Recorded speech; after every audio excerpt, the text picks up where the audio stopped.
সুষ্ঠু গণতান্ত্রিক অধিকার অর্জন না করা পর্যন্ত এই সংগ্রাম অব্যাহত রাখতে হবে। রাজনীতিকে রাজনীতি দিয়ে মোকাবেলা করতে হবে। স্বাধীনতার পর যে আওয়ামী লীগের হাতে প্রথম রাজনৈতিক দল নিষিদ্ধ করার রাজনীতি শুরু হয়েছিল, ঠিক ৫৪ বছর পর সন্ত্রাসী কার্যক্রম চালানোর অভিযোগে আমরা দেখলাম সেই আওয়ামী লীগই এখন নিষিদ্ধ হবার পথে। আওয়ামী লীগের নিবন্ধন ইতিমধ্যে স্থগিত করেছে ইলেকশন কমিশন। তার মানে আসলে আমরা কি দেখতে চাচ্ছি বা কি বুঝতে পারলাম এই রাজনীতি থেকে, যে জনগণের পালস কিংবা আসলে রাষ্ট্র কি চাইছে সেটি বুঝতে না পারলে আপনি নিজে আসলে যা করবেন ঠিক একইভাবে সেটি বুমেরাং হতে পারে আপনার কাঁধেও। এটা একটা সাধারণ কথা। আপনি যদি এই ঘটনাকেও বাদ দেন তাহলে সেটাকে আমরা ধরি ইতিহাসের নানা ধরনের শিক্ষা আছে।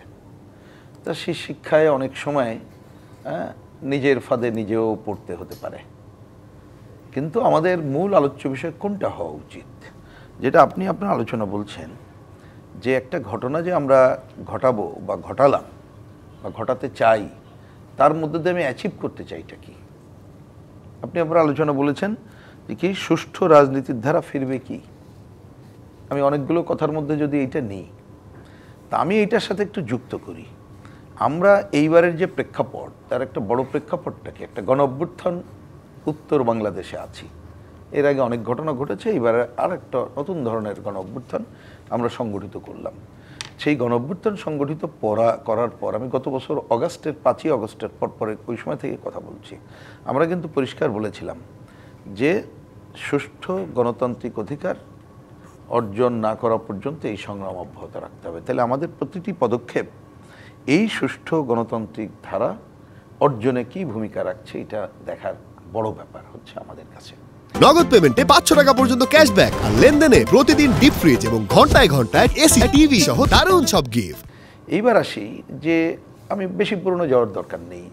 এর আগে যে হত্যাযজ্ঞটা ঘটলো, তা নিশ্চয়ই যারা এই হত্যাযজ্ঞ করেছে তার পেছনে যারা নেপথ্যের নায়ক, তাদের তো আমরা বিশেষ ট্রাইব্যুনালে বিচার দাবি করেছি এবং আমরা মনে করি এই কাজ মোটেই দীর্ঘায়িত করা উচিত না এবং জনগণের সামনে দৃশ্যমান করা উচিত। এটি একটি কাজ। আরেকটা কাজ কি, আমরা যে স্বৈরতন্ত্র ফ্যাসিবাদকে হটালাম, তারা যে কাজগুলো করেছিল আর কেউ যাতে এই কাজগুলো না করতে পারে তার জন্য যা যা করার করতে হবে এবং গণতন্ত্রের যাত্রার জন্য একটা সুষ্ঠু গ্রহণযোগ্য নির্বাচন, যা অনেক দিন হয়নি, সেই ধারায় যেতে হবে। তাহলে সেই কাজটা করতে গেলে আপনি তো আসলে একটা রাজনীতিকে রাজনীতি দিয়ে মোকাবেলা করতে হবে। আমরা পরিষ্কার করে বলি যে এই যে বিগত দিনের যে দলটির নাম বারবার উচ্চারণিত হচ্ছে, তারা যে কাজটা করেছে এবং পরবর্তীতে আজ পর্যন্ত যে ভূমিকা দেখছি, তারা তো এখনো পর্যন্ত আমি তো পরিষ্কার ভাষায় দেখি যেতে তো রাজনীতি করার তো নিজের কোনো নৈতিক অধিকার নেই, সেটা হারিয়ে ফেলেছে। তবে এইটাকে সব কিছুর শেষে এই ব্যাপারে জাজ করার অধিকার কাকে দিতে হবে? জনগণকে দিতে হবে।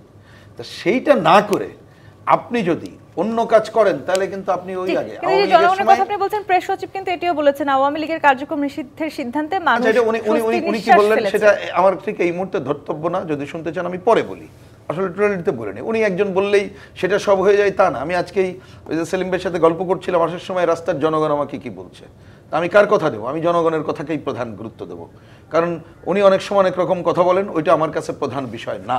এটা ওনার কথা, মেবি একটা গোষ্ঠীর কথা, ওটা নিয়ে আমি তর্কে যাব না। কিন্তু আমি বলি জনগণ, যেটা বলছিলাম, তাহলে আপনি যেটা করতে হবে, আমরা অতীত দিনে দেখেছি যে ধরনের কাজ আমরা অবশ্যই তার কি বলবো, যে গণ অভ্যুত্থানের আগে যে হত্যাযজ্ঞ করেছে তার বিচার, আইনি প্রক্রিয়া চলবে, বিচারিক প্রক্রিয়ায় এই বিষয়গুলোকে অগ্রসর করাটাই প্রধান কাজ। তার বাইরে আপনি নির্বাহী আদেশে যদি এই ধরনের কোনো কাজ করেন, আমাদের বিবেচনায়, গতকাল আমরা বাম গণতান্ত্রিক জোট বসেছিলাম, আমাদের পরিষ্কার বক্তব্য, এটা আমরা পত্রিকায় পাঠিয়েছি, অনেক পত্রিকাও এটা ছাপে নাই। কেন ছাপে নাই আমি জানি না, তারা ভয় পায় না, সাহস পায় না, আমাদের কথা ছাপতে চায় না জানি না।